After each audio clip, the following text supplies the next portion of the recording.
Силниот студен ветер во Штип не ги спречи граѓаните да излезат овој петок и да ги купат потребните продукти. И овој петок зелката и празот беа најдоминантни за купување од страна на купувачите, па со оглед фактот поборувачката задоволни беа и продавачите. Вела дека иако сушата си го направи своето годинава, но со пот и макати ја успеа да донесат од се по нешто. Па цените, солидни се цените спрема пазарот. Зависи, компирот е 35 или 3 за 100, тиквата 30 динара, јаболката 30, 25, зависи од квалитетот на јаболката. Па средно да речеме, не е најнајма, па е добро, да кажем мене. Па е малку и лошо времето, е ветер, малку е ладно и тоа народот избегнува да излезе на пазар. Па кај мене највеќе компирот се троше и тиквата. Од лакавица. Штипска, од лакавица. Ваа година е добра. Иако беше сушна, лоша беше годината, али добро е па. Производство има. Али со напор, со тешка работа. Анкетираните овој петок со став дека цените се високи, но како што велат ќе се купува во помали количини. Огин, ватра, ветеро, за нигде сме, ама што да правиме? Пита зелката 60 денара, 70. Скапо е, ама што да правиме? Што ќе јадеме зимото? А снабдите ли се и со прас со се? Ја прошлиот петок.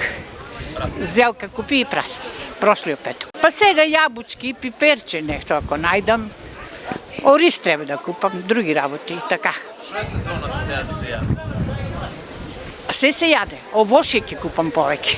Сега има овошје. Па јапонска јабука, онаква јабука. Мушмули, тиква, печен. Печен е. Без шикер. Сладка ли? Убава е многу. И многу е здраво. Кој пари човек днеска? Кај што нема пари, скапа е. Да купиме земјата и готово. Што ќе се купите друго денес? Се купиме, праз земаме, зелка земаме, јаболки земаме, пари пензија ми убава. Се е скапо. За моите, за вајстанта скапа е цената. Па марула, зелка 60-70 динара, кивите нема киви, мандарините 60-50, портокалов 60. Квалитет има ли? Па зависи спрема квалитета и пазарот, цената. Снабдите ли се со прас и зелка? Зелката е 70, некаде 60, празо е по 700-600. Едно снопче ќе земеме само за зима за сарма, онака е многу скап, многу е цената.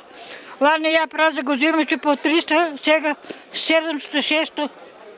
Толку е цената, скап. Ке крпиме живота, мора да се земе по нешто. Инаку овој петок на пазарот се продаваше и тиквата и јапонското јаболко, кои беа привлични за купување во однос на изборот за овошјето. Се продава и природни чаеви, домашни зимници како и сушен нижен пипер, потребни за оние кои не ги наполнија своите подруми.